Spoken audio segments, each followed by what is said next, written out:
aprendendo a liberar o dom de Deus. Visto que já somos infinitos, não há necessidade de buscarmos o bem, o amor, a companhia ou a provisão. Já somos um com o Pai, e tudo que o Pai possui é nosso. Para desfrutar de nossa herança espiritual, devemos aprender como deixar esse dom de Deus escapar. Uma maneira de fazer isso é viver constantemente com a consciência de que o domínio nos foi dado, domínio de Deus, domínio espiritual, e, portanto, não precisamos temer nada ou ninguém externo a nós mesmos.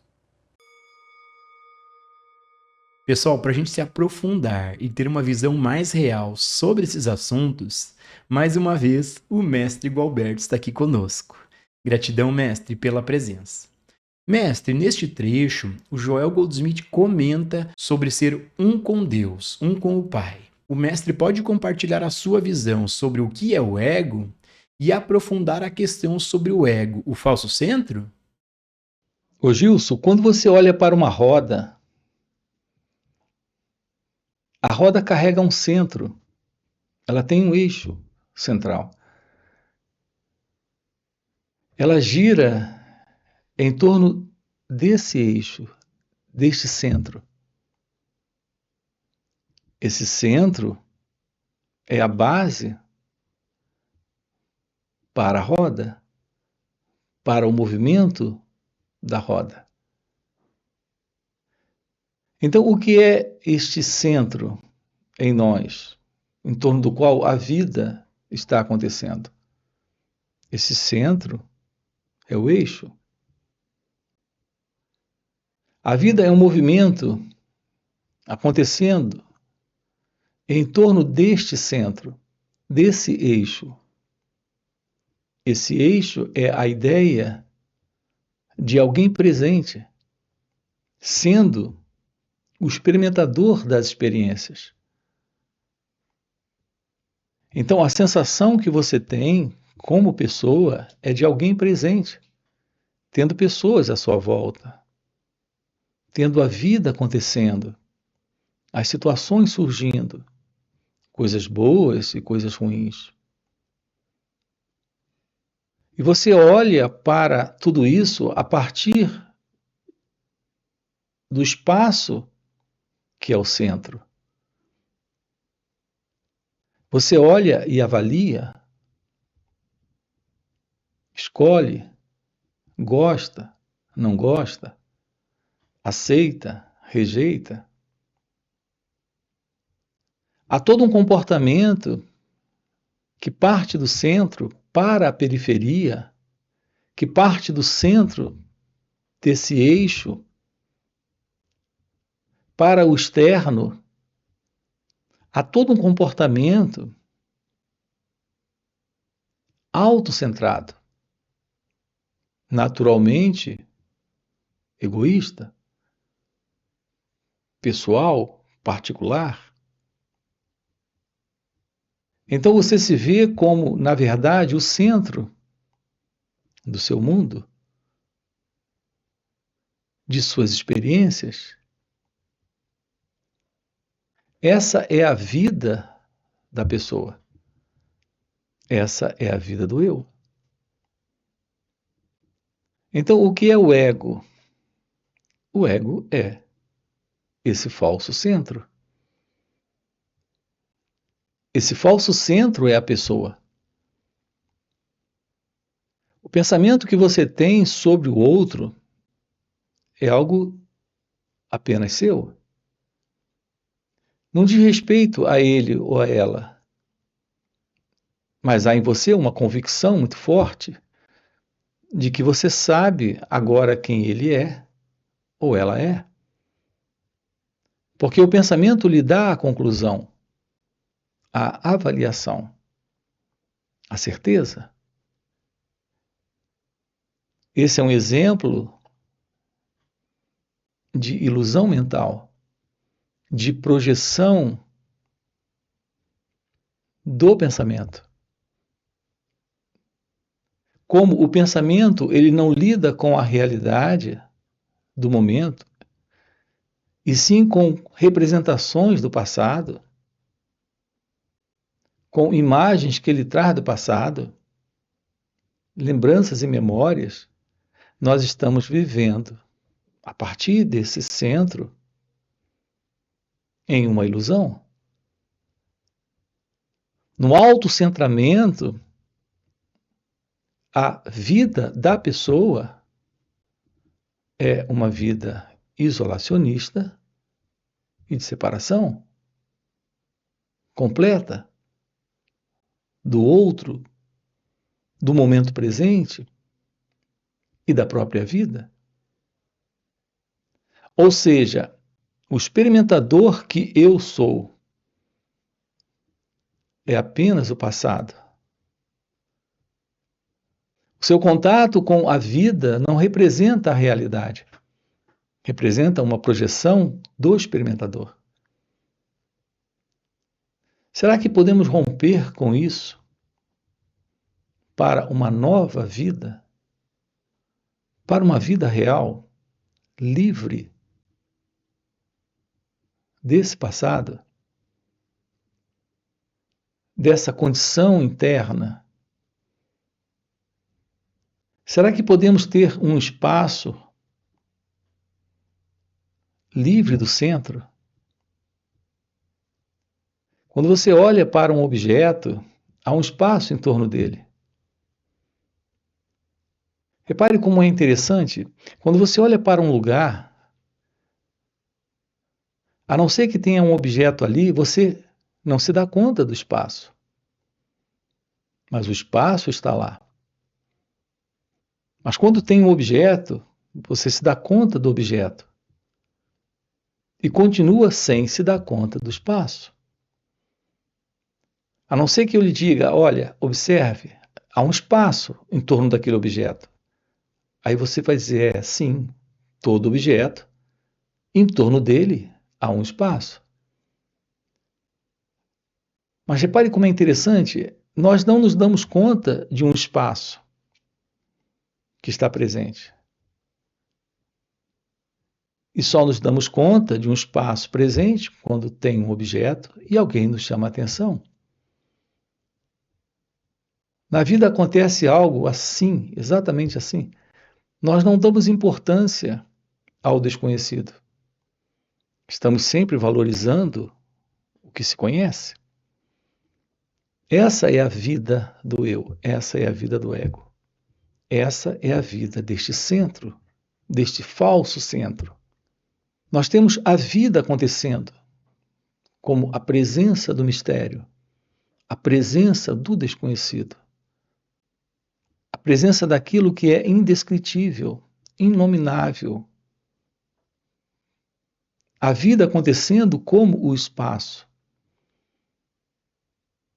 Mas na mente nós estamos sempre focando nos objetos,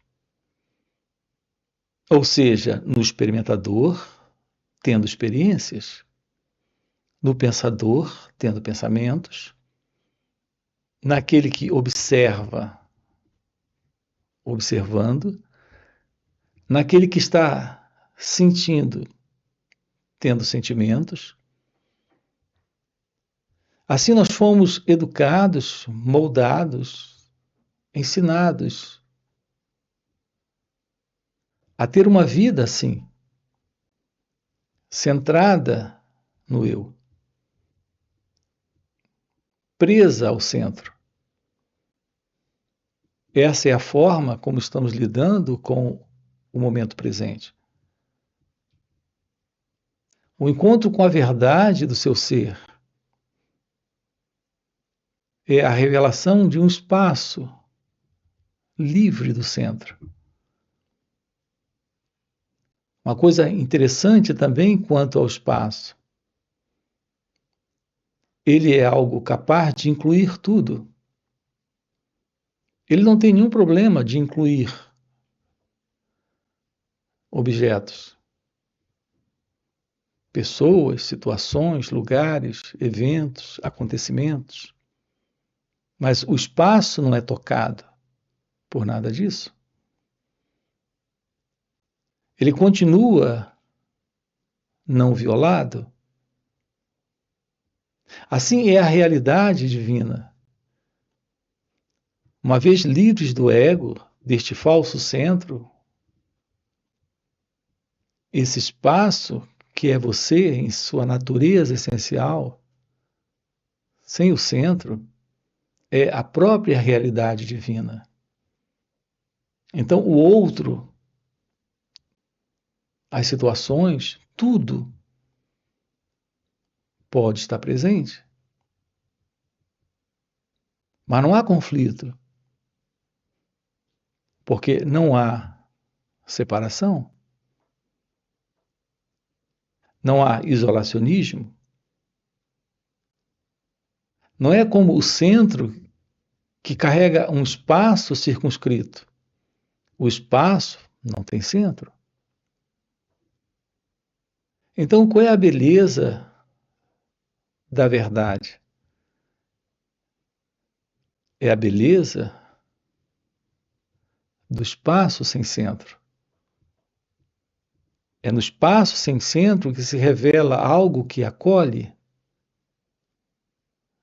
Isso que acolhe é a presença do amor. Então, o seu contato com ele ou ela é um contato livre do observador, do pensador, do experimentador. É um espaço livre do eu, livre do ego. Livre da separação entre você e ele, entre você e ela, entre você e a vida. É a realidade divina, a realidade do amor. Então, a presença da verdade é a presença da sabedoria, que é liberdade, que é este espaço onde o amor está aqui e agora, como sendo a verdade de Deus. Assim, a beleza da vida sem o centro é algo indescritível, algo possível nesta vida, neste despertar da consciência, ou realização de Deus, como você queira chamar isso. A segunda maneira é abrir os caminhos para que uma expressão maior de amor flua de nós. O Mestre mostrou como esse amor pode ser expresso. Podemos visitar o prisioneiro na prisão, podemos confortar a viúva e o órfão, podemos curar os enfermos, podemos alimentar os famintos, podemos vestir os nus, podemos orar por nossos inimigos, podemos perdoar 70 vezes 7. Tudo isso é amoroso. Tudo isso é deixar o amor fluir. Mestre, nós temos uma pergunta de um inscrito aqui no canal que faz o seguinte comentário e pergunta: Mestre, já entendi que tenho tudo, mas vivo com uma sensação constante de falta e de ansiedade. O que causa a ansiedade e a depressão? A presença da ansiedade é a antecipação, é a ideia de um futuro para alguém. Nós estamos constantemente vivendo internamente, psicologicamente, no pensamento. E o pensamento, ele se move no tempo. Quando você fala de ansiedade e depressão, assim como nervosismo, tédio, esse sentimento de falta, você diz, eu tenho tudo, e no entanto, aqui está presente a ansiedade e a depressão. Para o pensamento, isso não é convincente. O pensamento, ele vive em um modelo de continuidade. Ele não tem como se autoconvencer de que ele está completo, porque todo movimento do pensamento é de insatisfação, é de incompletude, é de falta de alguma coisa. Então, a busca ou a ânsia por mais é típica do modelo do pensamento, porque ele precisa se mover para o futuro. A insatisfação com o passado, com aquilo que está aqui, que já está registrado, é a presença de uma opressão, de uma depressão. Então, o movimento do pensamento é passado ou futuro. O ponto é que a pessoa que nós acreditamos ser é a própria presença do pensamento se movimentando. É o movimento do eu, é o movimento do ego. Nós precisamos tomar ciência desse movimento para romper com ele. Isto requer uma atenção para este momento, para a ciência de como o pensamento está acontecendo dentro de cada um de nós. Todo esse movimento em você é um movimento de impulso interno, baseado no modelo do pensamento, que carrega essa inquietude. Então, nós precisamos investigar a natureza da mente, a estrutura do pensamento, o seu movimento. E isso requer um olhar. Descobrir o que é olhar para as nossas reações.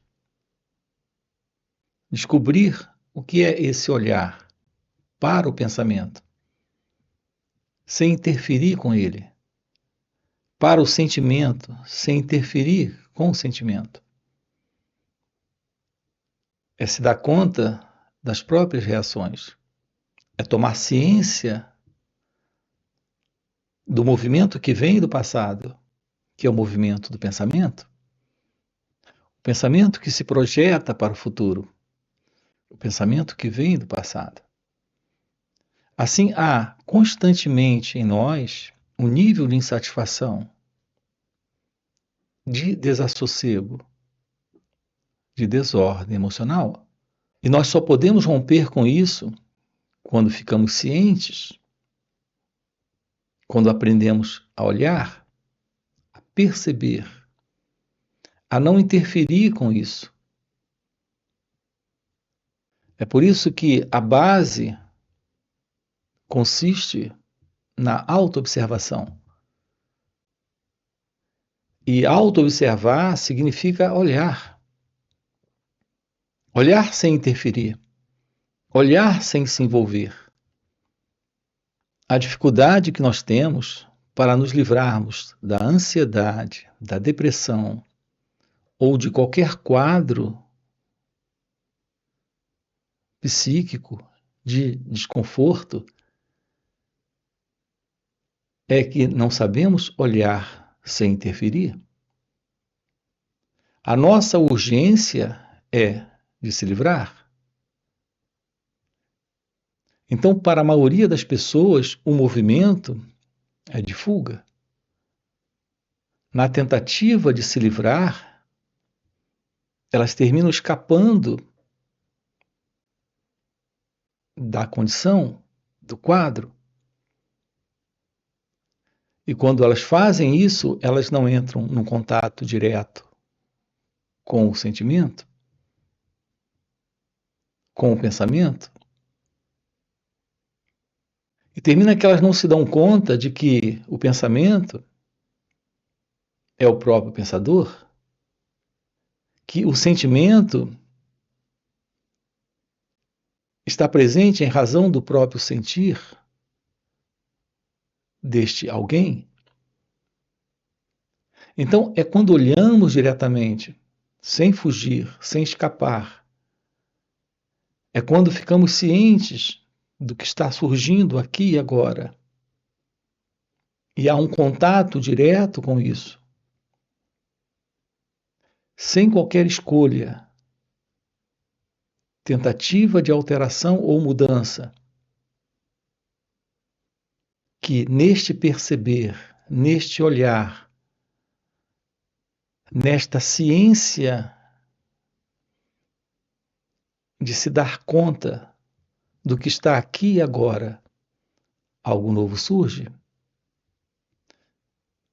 Então isso rompe com a continuidade do movimento do pensamento e do sentimento ou da emoção.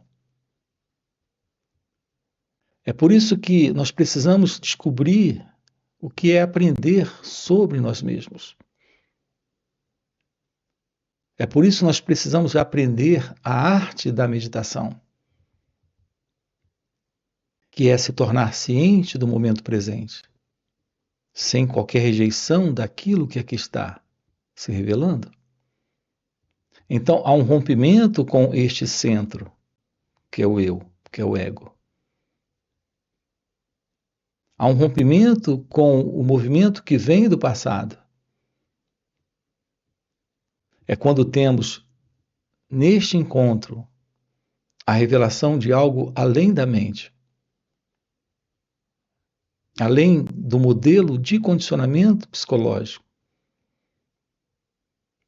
Então, com o fim do eu, com o fim do ego, temos o fim para a ansiedade, para a depressão, para o medo, para toda e qualquer forma de sofrimento psicológico. A realidade do seu ser é a realidade divina. Nela não há problemas, nela não há sofrimento. A boa notícia é que ela é a realidade sobre você, quando a ilusão não está mais presente. Quando a ilusão termina.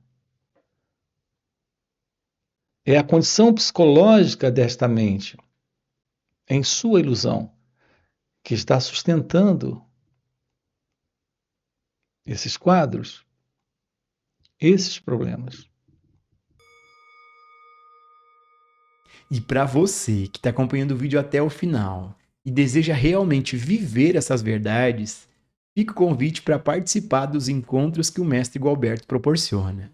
São encontros de final de semana que existem no formato online, existem também presenciais e retiros presenciais de vários dias. Nesses encontros, acontece algo muito mais profundo e poderoso do que esses vídeos aqui no YouTube. Primeiro, porque o mestre responde nossas dúvidas diretamente, e segundo, e muito mais impactante, é que, pelo mestre já viver nesse estado desperto de consciência, à sua volta há um campo de poder, de energia e de graça. E nesses encontros, a gente acaba pegando uma carona nessa energia do mestre. E pegando essa carona de presença do mestre, de maneira espontânea, entramos no estado meditativo, temos uma visão real desses assuntos tratados aqui no canal. Então fica o convite, no primeiro comentário fixado tem o link do WhatsApp para poder participar desses encontros. Além disso, já dá o like no vídeo, se inscreve no canal e nos vemos no próximo vídeo.